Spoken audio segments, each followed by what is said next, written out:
Ladies and gentlemen, welcome to Maastricht, the birthplace of the European Union and the Euro. This is where the Maastricht Treaty was signed. On the opposite bank of the river stays the building where all took happen. You can see the building from here. That treaty turned the European community into a union and established Europe's new currency, the euro. It happened in February 1992. Next year it will be exactly 25 years ago, and the city of Maastricht has plans to celebrate that jubilee. The Maastricht Treaty confirms that our city is a very European in outlook, but it's not the only factor that makes it so. Even more significant is our city's geographical location. Belgium is only 3 kilometers away. If you jump into the river, you only have to swim 1 hour and you are crossing the Belgian border. So if it's getting too hot here, just jump into the river Meuse. Germany is 30 kilometers down the road. It's too far to swim, but still simple to reach. And Paris is a little more than 3 hours away by train. I should also point out that this region shares only 8 kilometers of border with the rest of the Netherlands, and no less than 220 kilometers with foreign countries, for only Belgium and Germany. You will understand that people, goods and services are constantly moving across the borders here. But there is something else that accentuates our European character. Ladies and gentlemen, and that's our progressive international policy. This city is eager enough, competent enough, and bold enough to look beyond borders. Specifically, it's our aim to become one of the top technology regions of Europe. You might think that we are aiming too high for a town of only 120,000 inhabitants. And you are right, but we don't intend to tackle this exceptionally difficult task on our own. Now we are joining forces with our Belgian and German neighbors within the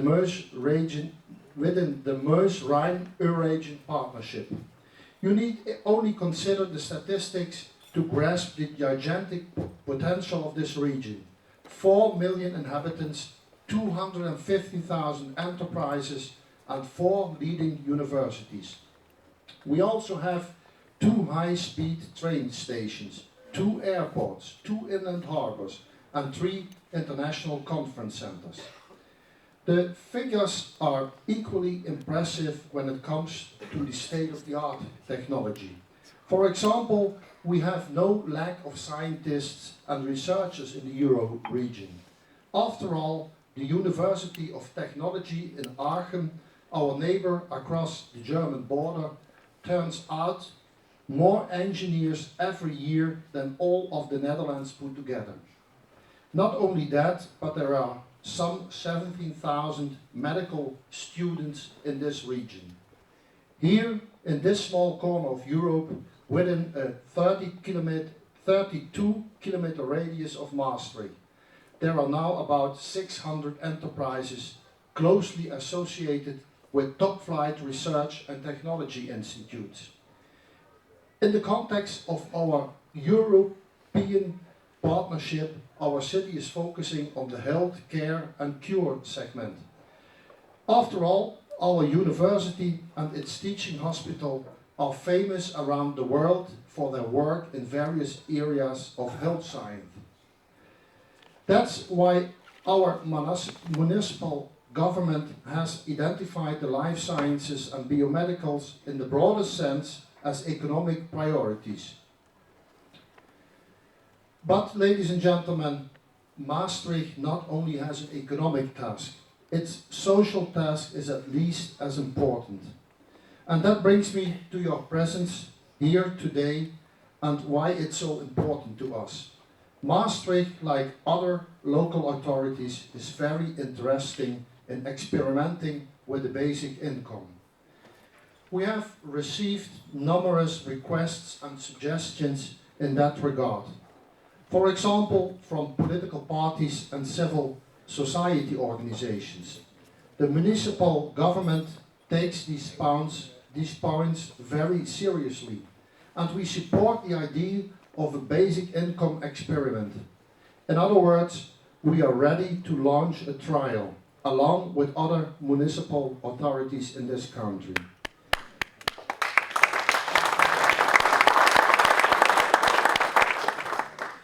But to tell you the truth, it goes too slowly.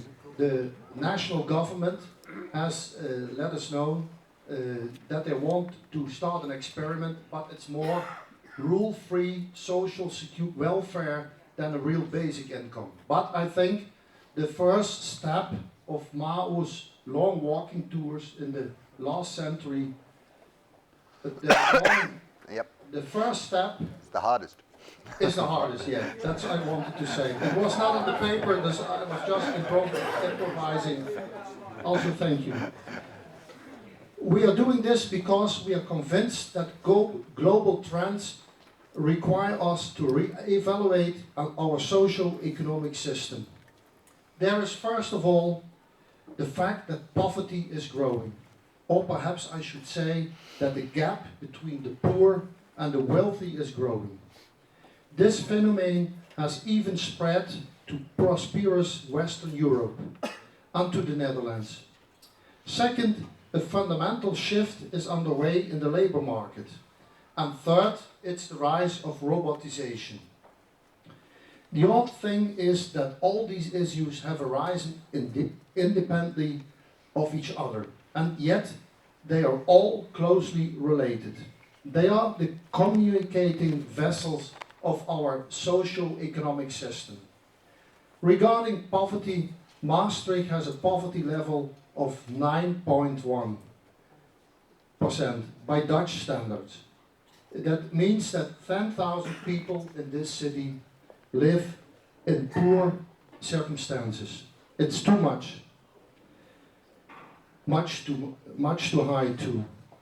Unemployment is not the only cause, but it's an important contributing factor. To renew the fight against poverty, we recently organized a highly successful conference.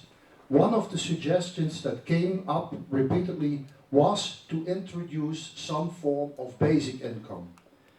The second trend I mentioned was the fundamental shift in the labor market. To summarize, a permanent employment contract is becoming a rarity these days. Employers are increasingly offering flexible work and temporary appointments. That means that people need social assistance more often than they used to. In short, the new relationship between work and income is forcing us to re-evaluate the remuneration system. That brings me to the third trend, robotization. Research has shown that 2 to 3 million jobs will be lost to technology in the future. Only in this country. If we want a new vase, we will make one ourselves with our 3D printer. We will have chip implants that medical professions can monitor remotely. And a driverless Google car will deliver pizza to our doors. Is this what the future holds? Yes. And I'm talking about the short-term future of the next decade, not the next century. These advances will eliminate many paying jobs, but they will not eliminate people's need to make a living. The health of an economy depends on the continuous circulation of available cash. At the moment, we have a functioning system. But will that system work in the new robotized society? It's an interesting question, and one you will be discussing today. Ladies and gentlemen, mindset, definitions, aims, target groups, limitations, opportunities, impacts, results, All these things are contributing factors in experiments involving a basic income. You have to come to Maastricht to discuss them all and to clear the path. As the Executive Councillor for Social Affairs, I'm deeply grateful that you have done so. I hope you have an inspiring and productive conference and a very pleasant stay in our beautiful city. Thank you once again for visiting Maastricht.